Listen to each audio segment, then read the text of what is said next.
Hey guys, this is Real Appalachian with Shane. And Melody. And we're back again with yet another folklore video. Yes, we hope you guys are enjoying these. If you are, give us a thumbs up. Subscribe to our channel if you haven't already. You know the drill. Absolutely. The birds got excited. They started chirping louder as soon as you started saying that. Like, yes, folklore, we love it. Yeah, they do. And I just banged the table. It's just a lot of excitement already. We're only a minute into this thing. So, first of all, we want to thank a couple of new donors we had. We had a patron, Julian Frasier. Thank you so much, Julian, for joining us as a patron. And then we have James Gould, a very loyal and faithful donor who sent us a donation in the mail. Yes, he always sends really cool cards. So thank you guys so much. Yes, we appreciate it so much. It helps keep us on the road. Absolutely. You're the only lifeblood we have. Exactly. For traveling, that is. Yes. But what are we talking about today? Today we are talking about Screaming Jenny in Harpers Ferry, West Virginia. I feel like there's something I could say about that, but nothing coming to me. I'm surprised. It's not very often that you're left speechless. No, speechless Shaney and Screaming Jenny, so that's exactly right. All right, so the story goes that in Harpers Ferry, West Virginia, that they had some old sheds, storage sheds set up by the railroad tracks that were soon abandoned after the railroad was built. And that the poor of Harpers Ferry actually set up camp there. They kind of lived out of those sheds because they didn't have money for homes otherwise.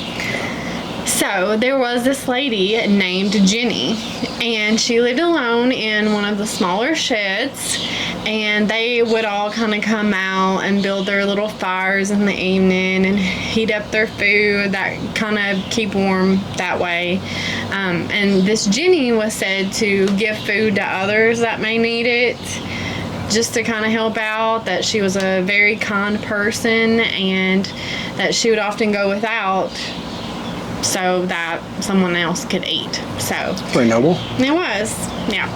So one night she was sitting by her fire eating some broth, and that her skirts caught on fire, and she didn't notice it because she was so hungry. She was just focused on eating, and it went through the wool of her skirt into her skin and started burning her before she even knew what had happened. Man. So Jenny took off screaming Jenny. That's where the name comes in. She took off screaming for help, trying to get somebody else to help her. Of course, nobody could. Jenny was in so much agony that she didn't notice that there was a train barreling down the tracks towards her, and she was hit by the train before the conductors could stop. It was a tragic event, but people moved back into the sheds there, and I guess she was forgotten about.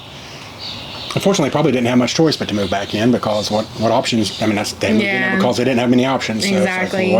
Just have to move back and pick up the pieces and move on. So about a month later, a train conductor was riding the train down the tracks in the same area, and he noticed someone on fire on the tracks. And when he stopped, nobody was to be found at that time.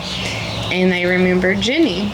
And supposedly, ever since, they have seen a burning woman on the train tracks every year at the anniversary of her death. Really? Yeah. What's the chances of that? Is it a serial killer? I think is it a serial killer that's 0.99. 0.99? Wow. This is just a really convenient story. So Jenny, no last name, no family, nobody. She lived alone. We don't have a year. We don't have a time. We don't know what the anniversary is, even though she's supposed to be seen every year. But do you have a location? Harpers Ferry. Harpers Ferry. Do you have that to cling to? So what's your theory? I don't know, because you see, there's a lot of stories like we went into before, like skin tom, which are used, and to some degree wood booger, used to scare children into compliance. Right. You know, I don't see that. Or maybe keep off the railroad tracks. Well, if you're not on fire, I guess it doesn't matter. But true.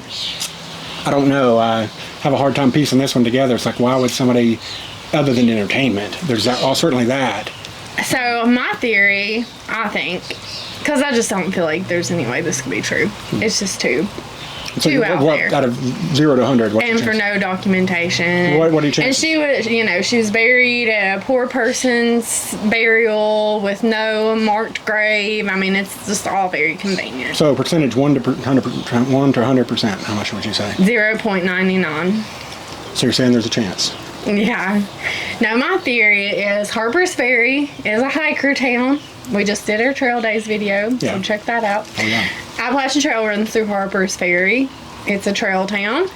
I really wonder if this was like a campfire story, a ghost. I don't know, maybe somebody camping in the nearby area. I don't know. I can believe that because it's kind of like the old, it was on Andy Griffith's show too, but I used to hear it all the time. Who stole my golden arm? Yeah, exactly. That kind of thing that's just basically for entertainment. Although this is pretty gruesome. It's a very gruesome story, yeah. I don't think it sounds so much like a kid's story. Although, my family has told some pretty scary stories to little kids. But, I mean, it is pretty gruesome. But, I don't know, I just feel like, how could you not notice you were on fire, for one? Well, I've actually had that happen to me. Really? Yeah. I had my shirt tail over a campfire. Over a campfire? Yeah, I got caught on fire. I mean, just for a minute. And depending on your material, like, have you ever seen how fast a pup tent can go up in smoke? Well, it was wool.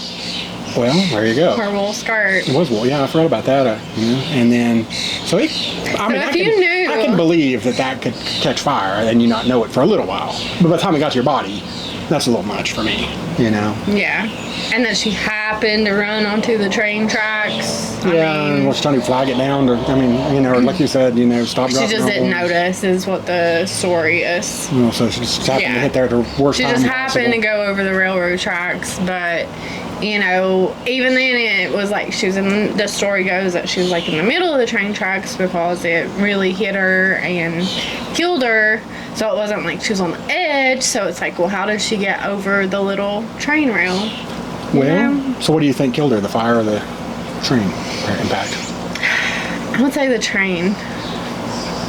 If she heard you say that, she'd probably die of a broken heart. That's why we kill her now, Yeah. So the train, I guess. I don't know. I'm sorry for taking it lightly if it's like your ancestor. If we research and find that this this will never see the light of day. So yeah.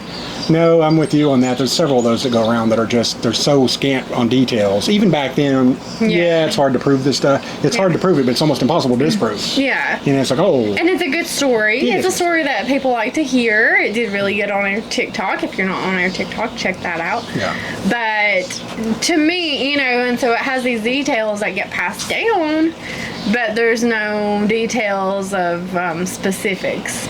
Other than the town name. Yeah, it just lacks so many specifics. Yeah. Because that's a good way to not pin yourself down if you do tell a story, is that if you leave just enough things that can't be disproved, well, then maybe it's true. Exactly. And that's kind of where we're at with this story. It's kind of stuck. It's like, Because I'm like, if it was late enough for the train to be developed and those storage sheds to not be in use anymore, then it would be late enough in time that it would have been recorded in some way, I would think. Yeah, a newspaper or something would have done something about it. Especially Harpers Ferry is a pretty big town. It would have had some sort of, I would think. I mean, again, I didn't live back then, so I'm sure a lot of things happened that weren't documented, but, that's a pretty big one for that story. That is a pretty big story to not get told, And you don't see things about, grandchild of the witness or, anything like that. It's more of a, like you hear the Mothman and some of those, and there's specific names and witnesses, and which I know it's more recent, but still you'd think that there would have been somebody to verify that and give it some credence. But I never, when I researched just years ago for my own self, like the woman buried alive wasn't that like early 1900s. And I would have had a hard time believing that story if it didn't have all the documentation. And there's still a very scant few people who question that too, but just one of those situations where, it's an entertaining story and it lives on. Whether it should or not is a different story, or at least be told as a true story. But stories are important, and that's why we do this. So it's not up to us to judge whether it's real or not. It's just to keep those fun ghost stories alive. And I've always said this, and I'll say it to the day I die, I don't want to know if they're not true, because I like living in fantasy world. Well, no, I don't. I wouldn't be happy to think that somebody burned up and got killed by a train. Wait, let me back up. I would hope to find out that that's not true. But right. I'm saying in general, yeah, I like the mystery of not knowing. Of not knowing with this story. Yeah. In this case, I'd like to know this. And that's some of the fun. It is some of the funnest to. But like, did it? I know I had ghost stories that my family told, and it's kind of trickled down, watered down until it gets to the point like, am I gonna really remember them enough to tell them to my kids when I have kids? I don't know. So we're all about preserving Appalachia and the Appalachian tales. So. Yes, so if you like this video, give us that thumbs up, subscribe, share, comment. If you know Screaming Jenny or some of her family, we apologize to them, and we'll send them a personal apology if you can find that person. But we sure will. Absolutely. Other than that, hopefully you enjoy these, and we will see you on Down the Road.